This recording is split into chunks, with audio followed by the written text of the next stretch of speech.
2025 সালের এসএসসি ও সমমানের পরীক্ষা আর মাত্র কয়েক ঘন্টা বাকি। হাতে গুনলে আর কয়েক ঘন্টা পরেই তোমাদের পরীক্ষা শুরু হয়ে যাবে। অনেক শিক্ষার্থীর খুব ভালোভাবে প্রিপারেশন নেওয়া হয়েছে, অনেকে এ প্লাস আশা করছো, কিন্তু তোমাদের মধ্যে থেকে বেশ কিছু শিক্ষার্থী আছে যারা ফেল এড়ানোর জন্য দুশ্চিন্তা করছো। আসলে পরীক্ষায় পাশ করতে খুব বেশি পড়াশোনা লাগে না। তুমি যদি একটু সচেতন হয়ে তোমার পড়ার দিকে নজর দাও, তাহলে তোমার ফেল এড়ানো সম্ভব। তুমি অনায়াসেই পাস মার্ক তুলতে পারবে।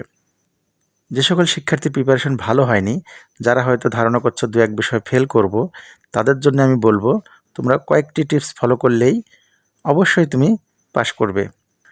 তার মধ্যে একটা বিষয় হচ্ছে তুমি সবসময় নিজেকে শান্ত রাখবে, পড়াকে ভয় পাবে না বা একসঙ্গে অনেকগুলো পড়া হাতে নেবে না।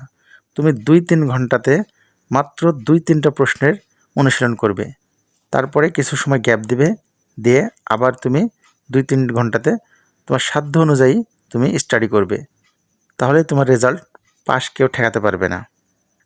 তোমার সাধ্য অনুযায়ী তুমি স্টাডি করবে। তুমি অনেক পড়া দেখে এই পড়তে ভালো লাগছে না এরকম করবে না।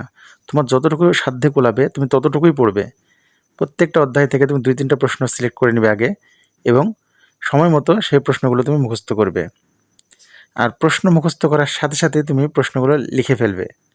যদি তুমি 2-একটা প্রশ্ন মুখস্থ করো এবং সেটা যদি তুমি না দেখে লিখতে পারো, তাহলে তোমার সেই পড়াটা আরও বেশি মেমোরিতে গেঁথে যাবে। তুমি কোনো সময় এটা ভুলবে না।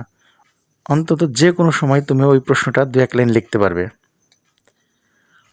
আর এই কয়দিন তুমি ইলেকট্রনিক ডিভাইস, ফোন, কম্পিউটার, যে কোনো জিনিস একটু দূরে রাখার চেষ্টা করবে। খুব প্রয়োজন ছাড়া তুমি ফোন হাতে নেবে না। পড়তে পড়তে ফোনে একবার ঢো মারলেই দেখবে কখন 1 ঘন্টা সময় পার হয়ে গেছে।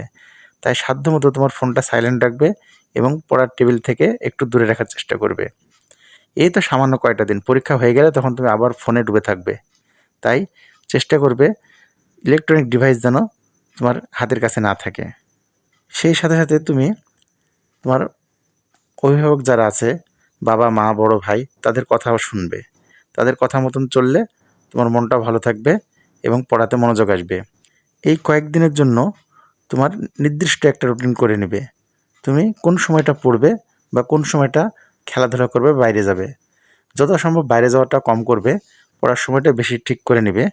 আর সেই সাথে তুমি তোমার নিজের প্রতি যত্ন নেওয়া শুরু করবে। ঠিক সময় মতো সুষম খাদ্যের প্রতি নজর দিবে। যে খাবারটা তুমি খাও সেটা ঠিক সময় মতো খেয়ে নেবে এবং সময় মতো তুমি পড়ার টেবিলে যাবে। তাহলে দেখবে তোমার পাস কেউ ঠেকাতে পারবে না। তো প্রিয় শিক্ষার্থী বন্ধুরা, আশা করি তোমাদের পরীক্ষা ভালো হোক, তোমাদের রেজাল্ট ভালো হোক এবং তোমাদের পড়ায় মনোযোগ আসুক। এই প্রত্যাশা করে আজকে এখানে শেষ করছি। ধন্যবাদ।